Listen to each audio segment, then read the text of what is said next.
Nick Wilson, aka DQ Lionheart 9999. Can you guys guess where I got my PlayStation name from? Yeah, it's this game. It's my favorite game of all time. Decided to do a YouTube stream playthrough with some commentary. It'll be in installments, bits and pieces, as I can, because I'm also watching my 2-year-old daughter this morning, and she's in breakfast and watching Mickey Mouse.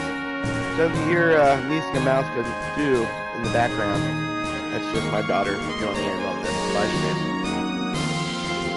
So I'm going to just let the title screen roll for a minute here and see if I can share this, and then on my Facebook, and if I can't, then we're going to just get started, and I'll share it later.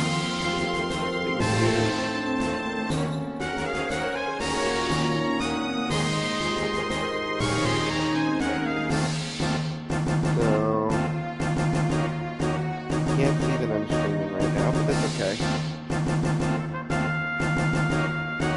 So we're gonna go ahead and get started. So I'm gonna do a new game. I like the new version of this game that's been remastered for PS4. Has some nice little helpful hints and things there, like no random battles. That's nice. Kind of rips off the game a little bit though, so I don't use that one. But the 3x speed is really helpful when you're grinding. It makes this game not quite as boring or monotonous as it used to be. Anyway, go ahead and get started. It's 9:30 on a Saturday morning. I love this scene. It's my favorite all-time scene. This doesn't give you goosebumps. I don't know what does.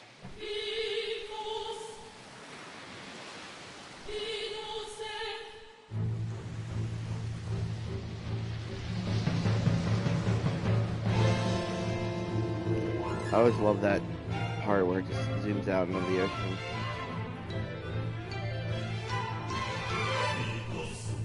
The graphics on this were stunning when it came out on PlayStation 1 back in the 90s. This game was groundbreaking, but people rarely talk about it.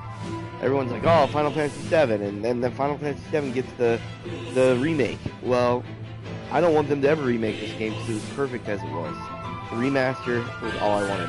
These high-definition textures applied to these older graphics are a little interesting sometimes, but I really love this scene.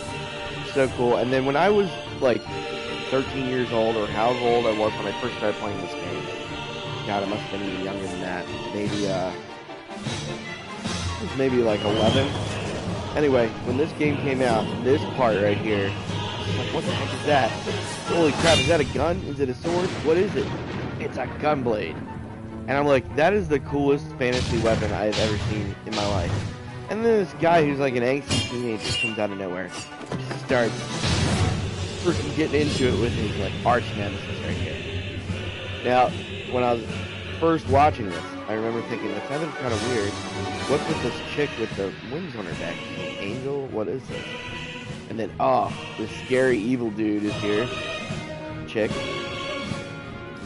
She always made me angry when I first played the first bit, but later on Ida is a very interesting and complex character. So is Cypher. Cypher here fighting with his Hyperion blade against Squall's revolver. This scene is just so badass. It's like, come at me like from the Matrix, before the Matrix. You know? This whole CGI sequence for an opening. I don't know how this game didn't hit off even bigger than it did. Alright, send you through your Mickey Mouse. My little daughter. Down her tablet. Back up for me. What's the next episode, honey? Guys, just gonna stay for a few minutes. But jeez, he just got cut across the face. And here he comes for the kill. Oh man. The blood dripping down. You see it dripping off his face?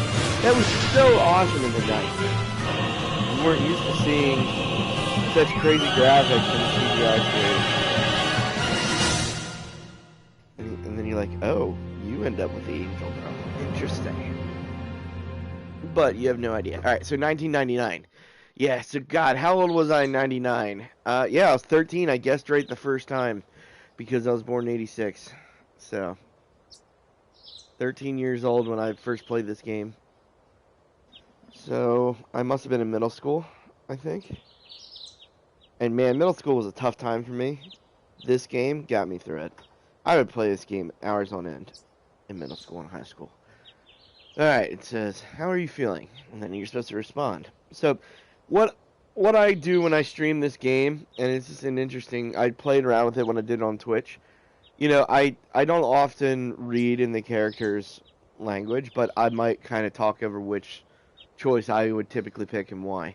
I usually go with, okay, I guess, because my forehead hurts, sounds kind of wimpy and like he's complaining. So I go with this one. I don't think it really makes a difference. But this scene is just kind of cool. Introduces a lot of characters to you. You know, I kind of like a lot of the upgraded character models that came with the remastered, except for Squall's face. He looks a little too effeminate compared to how I remember him with the boxier, older PlayStation 1 graphics. I typically always name my characters as their real names, so I'm going to go with Squall.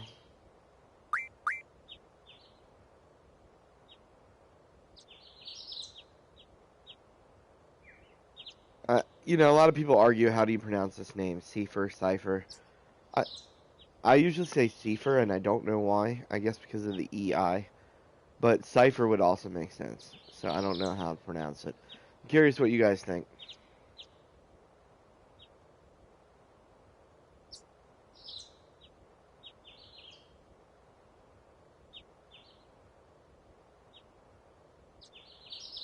Now, that's another name. You pronounced it Quistis? Quisitus? Growing up and, like, in high school, college, I always called it Quisitus. And then I had a friend show me that there was a guy who helped write this show, or this game, and said that the correct pronunciation is Quistis. So I'm trying to break that habit of calling her Quisitus, but Quistis is her name, and she's probably my favorite female character in any video game.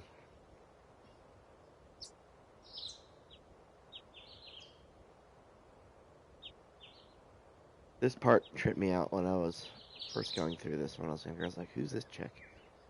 Squall, so we meet again. As in, you met him before, but he doesn't remember her. Is that because of the GF, or because of the gunblade injury? This scene. I had a humongous crush on this video game character when I was in middle school. Ben will tell you, my buddy Ben, he'll tell you that I had an unhealthy obsession with Quistis. I mean, come on though, it's a redhead with a whip. And she's older.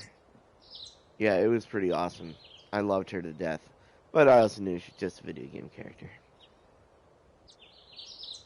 And I hated how Squall treats her in this game.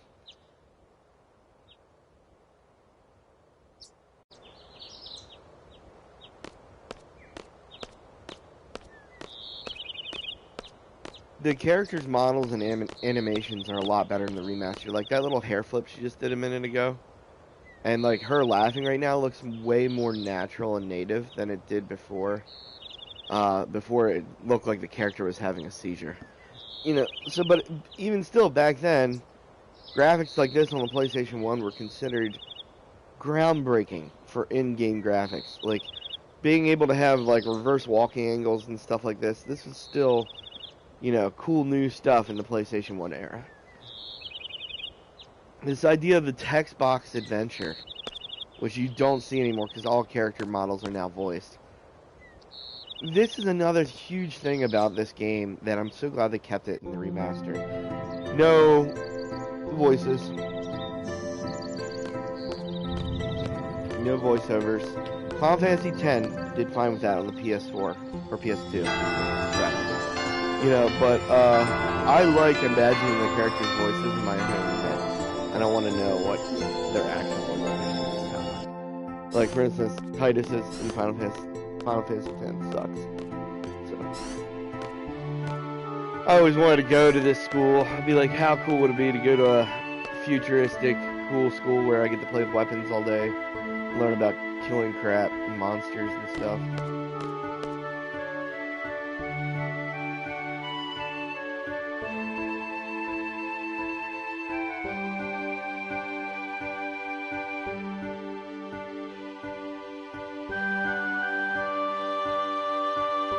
So this is always interesting. You know, those of us who played this game know that this field exam they're talking about, it's a big battle that's summoned in an emergency from the Dalit Kingdom. Well, if they have an emergency request, we're going to wait till 1600, like this afternoon. Why wouldn't we rush out now? You know, so it's just an interesting concept. Oh, we're going to just wait till this afternoon to have battle because that's what we're deciding. This part was always weird to me. I don't get why he bangs on the table. Must be a Japanese thing that I don't understand.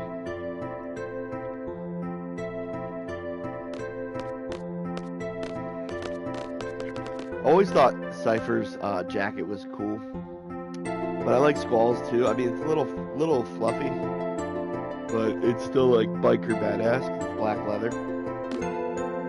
First, I need to go to this exam table. Okay.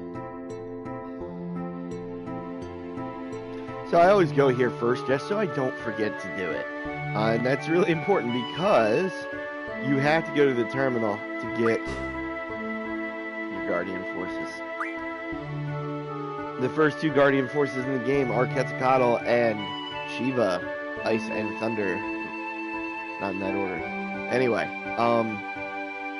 really great GF for early game.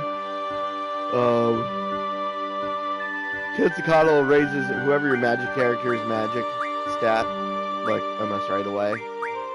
And then Shiva is good for strength and spirit. And those are two pretty important stats, especially early on. Also, very importantly, Shiva gets Strength Junction eventually. So she becomes a very good all-in-one character for any physical hitter, like Squall, or I sometimes use Zell for that. So you can go through the different rules here, but I don't need to. I'm pretty familiar with them already. There's some other interesting things in this little computer network thing here. The basics kind of goes over some of the it's an interesting way to introduce the player to this world.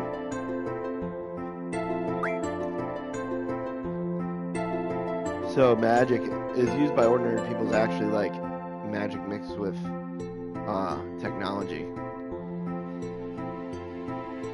And he did it by like kind of ripping off what the sorceresses would do. And yeah, unless you have a GF that allow you to become way more powerful by junctioning magic to your magic stat. Let's talk about GF. So Guardian Forces are the summons of Final Fantasy VIII, and you know, I always grew up calling them Guardian Forces even in other games. You know, but they are summons, and they're really, just like every Final Fantasy story, they're kind of integral to the story. GF are independent energy force by combining it with paramagic to possibly control tremendous energy. It's true. It also buffs your character out to no wazoo. Memory loss is a possible side effect though, because it's not, you know, they take up energy in your brain to control them. So apparently it messes up your memory. You know, and that remains to be seen as we play through the story. It's interesting. You don't really know that based on that yet. We know later on that it's partially true. Sorceresses. So there's not always sorceresses in every Final Fantasy, but in this one, that's what it's all about. It's the Sorceress Wars. Okay, and a woman who's inherited power of a sorceress. So sorceresses, as they know, they can kind of transcend generations. We don't know what Hein's reign is, but it must be a long time ago. And that's all you get. So, just some interesting background on the area. About Garden kind of familiarizates you to the school that you work in, and there's some or you go to school in, and you later work in. And it's just got some background info. I'm not gonna go through it all right now. It'd bore you all to death. You know, but there's some cool, funny things in here. Like Student Rules has some interesting, funny, very fascist school rules. It makes you wonder, do I really want to go to school here? Can't go out at night, except for the train. That kind of sucks. You know, but anyway, that's what's there. It gives you more background information, message from Garden. This one has like the events, which isn't that big a deal. Some cafeteria announcements first get introduced to the concept of the hot dogs. You know, that's about it. So it just tells you typical stuff. There's a school festival committee. It sounds like this kid, Wimbley Donner, is quitting. He's going back to live in town. He doesn't want to be in Garden anymore. He's not going to graduate. So that's it. Garden Square. What does this one cover?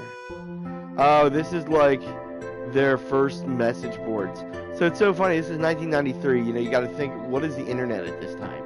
It's all message boards and chat rooms. You know, so it's just funny how you can see like a very dated thing, and then like this back and forth banter between some of the students. It's kind of funny. You know, it's interesting. It kind of takes you into that time period that this game was made in. Alright, so now I'm going to leave the computer. Say I'm done. Load times are a little bit faster in the remaster than they were in PS1, but they're still ridiculously slow. Shouldn't take that long to open up a screen. Ah, the tree piece. 3 people who are obsessed with my favorite teacher. So, if I was in this game, I would probably be Treepy number, whatever this guy is here. Treepy number 2, or whatever his name is. Hey, Keistis. Haven't been to the fire cavern yet. Oops. Gotta do that first. Oh, so before we go into this emergency battle, we're gonna go train up a whole bunch, by the way, and then we're gonna go to Fire Cavern, and then we're gonna beat something, and then you're gonna go to battle. It makes no sense. Why wouldn't you have had GF way earlier than this? I like how he doesn't blame Seifer. He just, you know, he owns it and moves forward. And this is that's a little reminder to go back to the study panel if you hadn't got your GF yet. So again, yeah, he already has some GF, but I guess you need to get a third one before you go out. It's interesting. Anyway, you know, I always click all the different interactions just to see what people are doing. I didn't mean to click her again.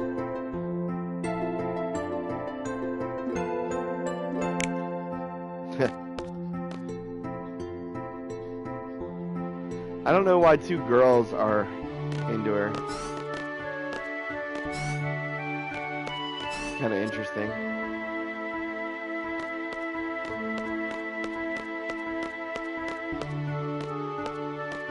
And here we get introduced to the wackadoodle selfie. And this is back before the term selfie was really a thing. Because it's back before camera phones were really a thing. You know, it's so funny how different games and things come from different things. Like, nobody would ever name themselves Selfie now in a video game. You know, if you could choose names for characters, you're not going to call yourself Selfie. It's just kind of funny. But back then, it didn't really matter. It was just kind of a weird name. Yep, you missed it, kiddo. And I know I'm going kind of fast, but I'm sure you guys can read this. Plus, I'm trying to keep my things in 20-minute segments. Take breaks.